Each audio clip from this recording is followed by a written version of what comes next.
सुनिए, मुझे आपसे एक बात कहनी थी।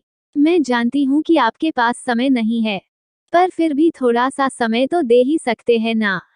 वैसे मैं आपको डिस्टर्ब करना नहीं चाहती थी, लेकिन क्या करूँ, बात ही कुछ ऐसी है कि मगर आप। वैसे तो कोयल सी सुरीली आवाज, सुनिए, शब्द सुनते ही राजा पीछे मुड़ चुका था, लेकिन सामने बेहद खूबसूरत लड़की को देखकर उसकी सुधी बुद्धि खो गई।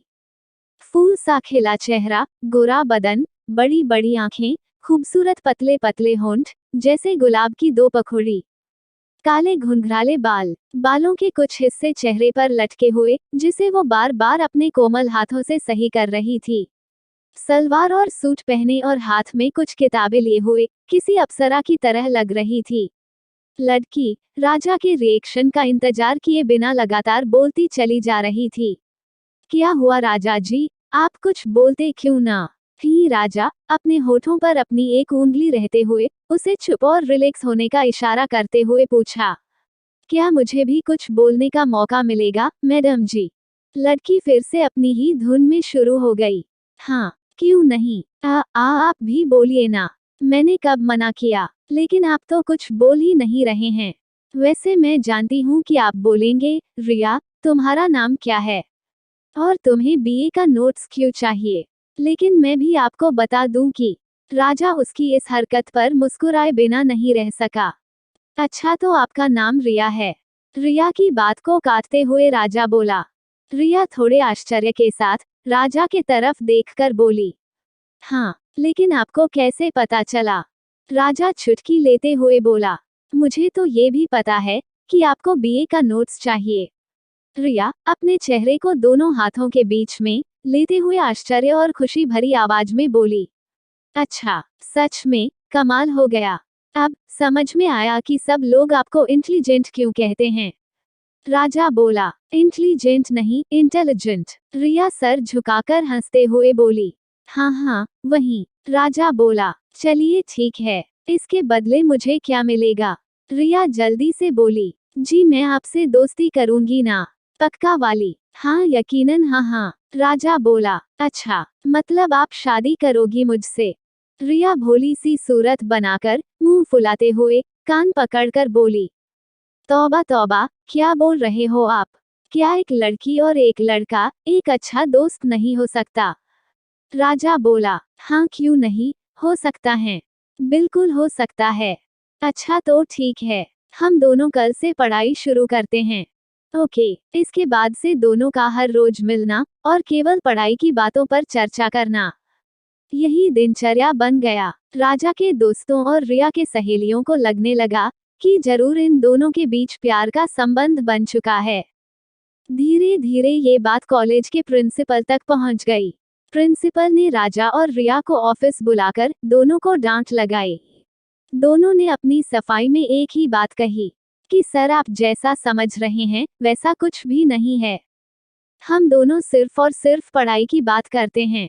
हम दोनों के बीच प्यार मोहब्बत जैसी कोई बात नहीं है। इसी तरह एक दिन रिया और राजा दोनों एक पार्क में बैठकर पढ़ाई कर रहे थे। उस पार्क के एक गार्ड ने उन दोनों के पास आकर कहा, अरे यार तुम दोनों ऐसे क्या पढ़ाई कर रहे हो? यहाँ सब मस्ती करने आते हैं। मुझे बस 50 रुपए दो, मैं तुम्हें एक गजब का जगह दिखाऊंगा। मस्त हो जाओगे तुम दोनों। रिया संकुचाते हुए बोली, अंकल आप जैसा समझ रहे हैं वैसा कुछ भी नहीं है हम दोनों के बीच। राजा ने भी सहमति में सर हिलाकर स्वीकृति दी। अब वहां से आते जाते लोग भी बोलने लगे, देखो, माँ बाप सोच रहे होंगे कि मेरी बेटी, मेरा बेटा पढ़ने गया है और ये दोनों जवानी का मजा ले रहे हैं। रिया राजा को देखने लगी। राजा को गुस्सा आया और वो उसे मारने के लिए उठा, लेकिन रिया राजा के मनःस्थिति को भांपते हुए को बोली, राजा ये जगह पढ़ाई के लिए ठीक नहीं है, चलो कहीं और चलते हैं।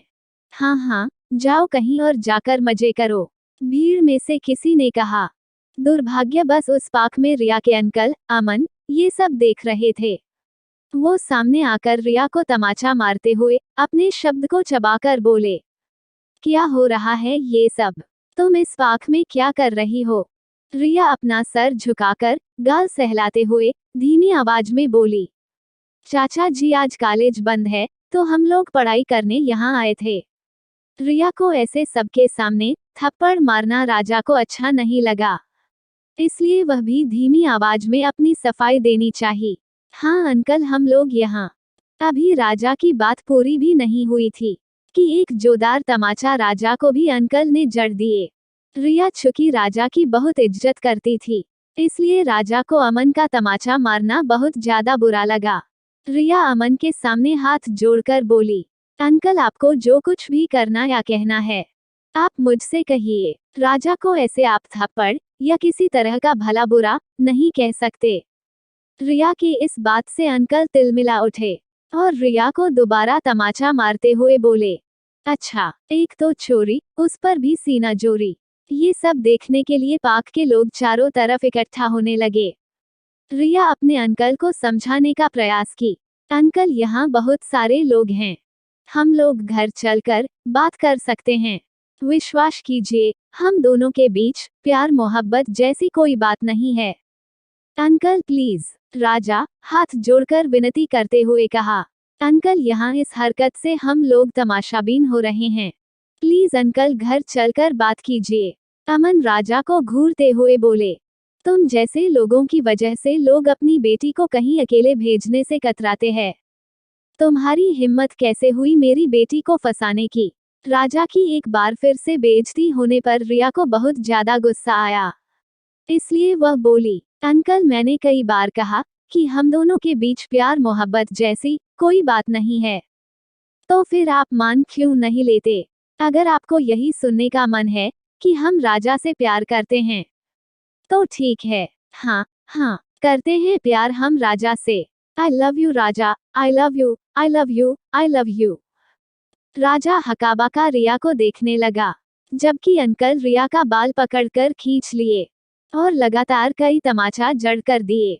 राजा अंकल का हाथ रिया के बाल से छुड़ाकर पीछे की तरफ धक्का देते हुए सख्त लहजे में बोला, अंकल आपको हम लोग कितनी बार बोलें कि हम दोनों के बीच प्यार मोहब्बत जैसा कुछ नहीं है, आपकी समझ में बात नहीं आती है क्या। हाँ करते हैं प्यार हम रिया से, क्या उखाड़ लोगे। I love you Riya, I love you. Riya की वजह से मैं आपको छोड़े जा रहे हूँ, तो आप हम दोनों को उछल उछल कर मार रहे हो। रिया को मरना तो दूर है, आगे अगर तुमने रिया के तरफ आंख उठाकर भी देखा ना, तो मैं तुम्हारी आंखें निकाल लूंगा। राजा के इस तेवर को देखकर अंकल अंदर तक हिल गए, परंतु दिखावे में राजा को धमकी दे गए, मैं देख लूंगा तुझे। अब रिया और राजा के बीच प्यार पनपने लगा।